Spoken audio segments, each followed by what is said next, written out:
सम्मानीय श्रोतागण एवं प्रिय विद्यार्थियों, आप सभी को भी मेरी ओर से सुप्रभात, प्रणाम, नमस्कार, स्वागतम। बीएससी भाग द्वितीय के समस्त विद्यार्थियों का आज के व्याख्यान प्रस्तुतिकरण में हार्दिक अभिनंदन।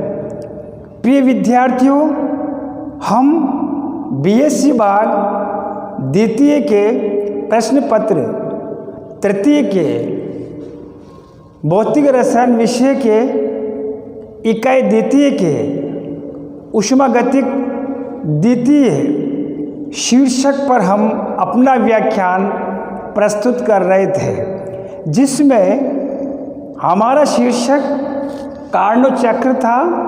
कार्नोट चक्र के बारे में इसके महत्वपूर्ण अभिग्रहितों, महत्वपूर्ण बिंदुओं, सैद्धांतिक तथ्यों के बारे में, इसमें प्रयुक्त विभिन्न वैज्ञानिक पदों के बारे में हमने विगत व्याख्यानों में अपना व्याख्यान प्रस्तुत किया था। हमने यह भी प्रतिपादित किया था कार्नोट चक्र, जो आज के हमारे व्याख्यान का शीर्षक है, कार्नोट चक्र अवशोषित ऊष्मा को तुल्य कार्य की मात्रा में भिन्नात्मक कार्य की मात्रा में परिकलित हेतु प्रयोग में लिया जाता है। कार्नोट नामक सुप्रसिद्ध वैज्ञानिक कौन है? विभिन्न वैज्ञानिक सूत्रों, प्रतीकों एवं प्रयुक्त युक्तियों, उपकरणों के आधार पर अवशोषित ऊष्मा को कार्य के रूपांतरण में परिकलित किया।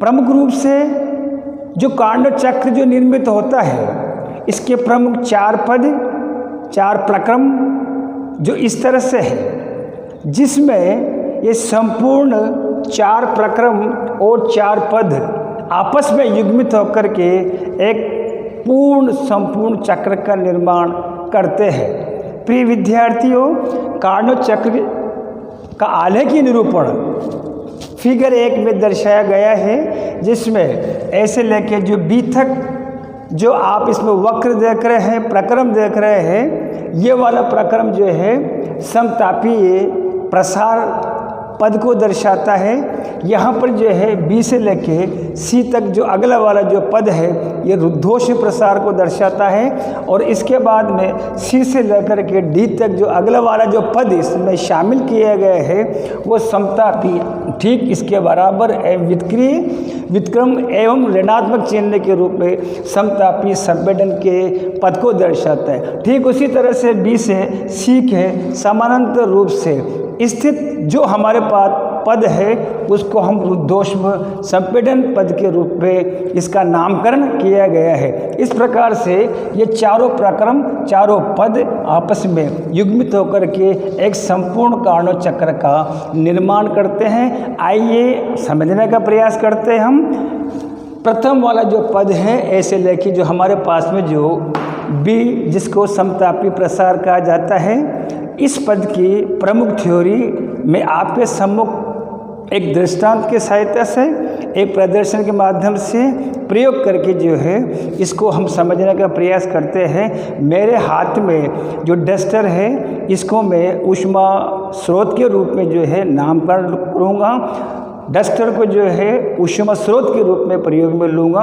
मेरे पास में जो है जो चौक वाला जो बॉक्स है, छोटा वाला जो कंटेनर है, इसको मैं यह ऊष्मा इंजन को जो है प्रयोग में लूँगा। ऊष्मा शब्द प्रिय विद्यार्थी कॉमन है, ऊष्मा स्रोत के साथ में भी प्रयोग में लिया जाएगा और ऊष्मा जो है इंजन के साथ में भी प्रयोग में लिया जाता है। पहला वाला जो हमारा पास जो ऐसे लेकर के बी तक जो पद है, ऐसे लेकर बी तक जो पद है, जिसको हमने समतापी प्रसार का नाम दिया है। आइए इसके प्रमुख सिद्धांत, प्रमुख थ्योरी जो है इसकी अभिग्रहित क्या है, इसके लिए जो है मैंने ऊष्मा स्रोत को डस्टर के रूप में प्रयोग में लिया है। ऊष्मा इंजन को जो है आप देखिए चौक बॉक्स जो है, इसको ऊष्मा इंजन के रूप में प्रयोग में लिया जाता है। प्रारंभ में इस ऊष्मा स्रोत को आप सभी के सम्मुख उपस्थित होकर के ऊष्मा इंजन की सहायता से मैं युग्मित करता हूं। तापमान जो है इसका ये T2 जो है स्थिर रखा जाता है और स्थिर रखने पर आप स्थिति देखेंगे धीरे धीरे शनै शनै आहिस्ता आहिस्ता जो देखेंगे आप ऊष्मा स्रोत ऊष्मा इंजन से थोड़ा हल्का जुदा होता है। इसको हम प्रसारित करते हैं। आप देखेंगे प्रारंभ में डस्टर की स्थिति ऊष्मा स्रोत रूपी डस्टर की स्थिति इस तरह से था। धीरे धीरे जुदा होता है, डस्टर जुदा होता है, ऊष्मा स्रोत जुदा होता है। आहिस्ता आहिस्ता शनै शनै धीरे धीरे हम क्या करते हैं, इस डस्टर रूपी ऊष्मा स्रोत को ऊष्मा इंजन से हम अलग करते हैं और ऐसी स्थिति में हम बिंदु ए से लेकर के बिंदु बी पर पहुंचते हैं। बिंदु ए पर जो आयतन का मान है, यहाँ पर इस वाले बिंदु पर जो है ऊष्मा इंजन के उच्चिष्ट जो बिंदु है उस पर आयतन का मान V1 है। निम्नलिखित बिंदु पर आप देखेंगे कार्नो चक्र में उस समतापीय प्रसार में आयतन का मान बिंदु B पर जो है आप देखेंगे V2 हो जाता है। यहाँ पर आप देखेंगे डस्टर रूपी ऊष्मा स्रोत को हम उच्चिष्ट बिंदु जो है ऐसे लेकर के B तक शनै शनै आहिस्ता आहिस्ता धीरे धीरे जुदा करके इसको अलग करके आप देखेंगे बिंदु B पर लाते हैं। ऐसी स्थिति में जो है तंत्र द्वारा जो है कार्य संपादित होगा। इसको नाम दिया गया है समतापी प्रसार में किया गया कार्य का मान। प्रिय विद्यार्थियों, समतापी प्रसार में किए गए कार्य का मान आप देखेंगे यहाँ पर जो है प्लस W1 बराबर RT2 ln V2 के ऊपर V1 के प्रेक्षित किया जाता है। कार्य को प्रेक्षित करेंगे, नोट करेंगे, परिकलित करेंगे, उसका मान प्लस W1 बराबर RT2 ln V2 upon V1 के आता है।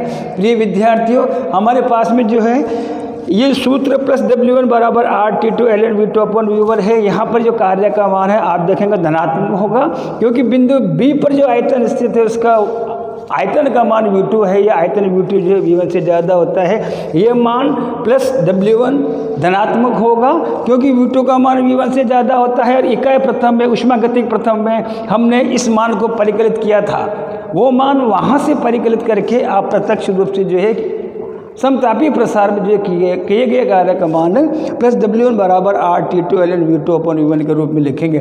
चलिए इसको आगे हम हल करते हैं। आगे देखेंगे श्याम पट्टे पर मैंने लिखा हुआ है ऊष्मागतिकी के प्रथम नियम से। ऊष्मागतिकी का प्रथम नियम प्रिय विद्यार्थियों डेल्टा Q बराबर जो है हमारे पास में du प्लस डेल W क्या होता है। चूँकि समतापी है, तापमान जो है स्थिर होता है, इसका अवकलन dt बराबर 0 होगा।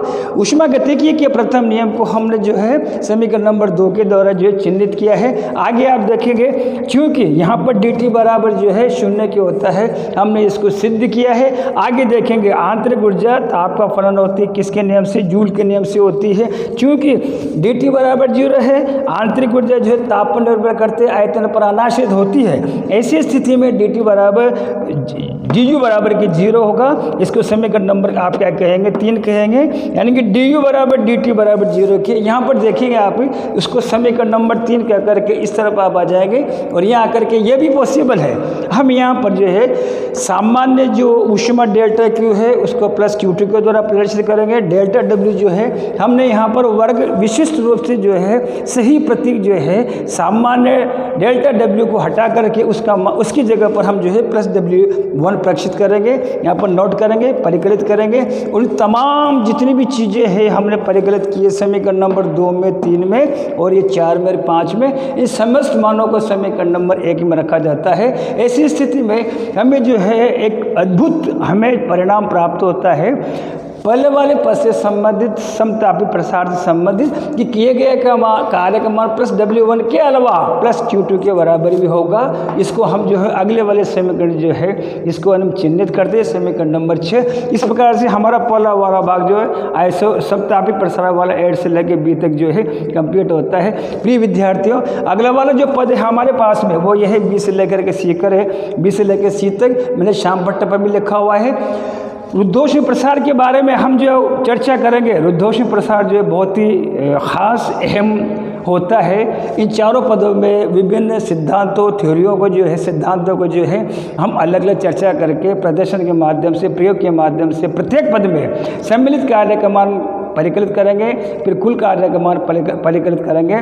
आने वाले व्याख्यानों में कल जो है हम रुद्धोष्म प्रसार BC जो है इसको हम प्रदर्शन के माध्यम से, प्रयोग करने के माध्यम से दर्शाएंगे। रुद्धोष्म कैसे बनाएंगे, संक्षिप्त में मैं आपके सामने जो है इस चीज़ को जो है दोहरा देना चाहता हूँ। इस मेरे पास में जो ऊष्मा इंजन मैंने प्रयोग में लिया है, इस ऊष्मा इंजन के ऊपर इसको अचालकी जैकेट जो है उसके माध्यम से जो है मैं 1 मिनट में आपके सामने जो है इसको दोहरा देना चाहता हूँ। आप देखेंगे, ये देखिए B से संक्षिप्त में B से लेके C तक जो हमारे पास में जो ऊष्मा स्रोत था, प्रारंभ में A से लेके B तक युग्मित था, इसको हटाया जाता है और हटाने के पश्चात में जो है जो ऊष्मा इंजन है इसको अचालकी जैकेट के माध्यम से ढक करके एडियाबैटिक जो है रुद्धोष्म वातावरण जो है पैदा किया जाता है। फिर से समझिए, ऊष्मा स्रोत को हमने हटाया और ऊष्मा इंजन के ऊपर जो है अचालकी जैकेट रखा और धीरे धीरे धीरे धीरे धीरे धीरे धीरे आप देखेंगे जो ऊष्मा इंजन है उसी को जो है रुद्धोष्म प्रसार में, रुद्धोष्म प्रक्रम में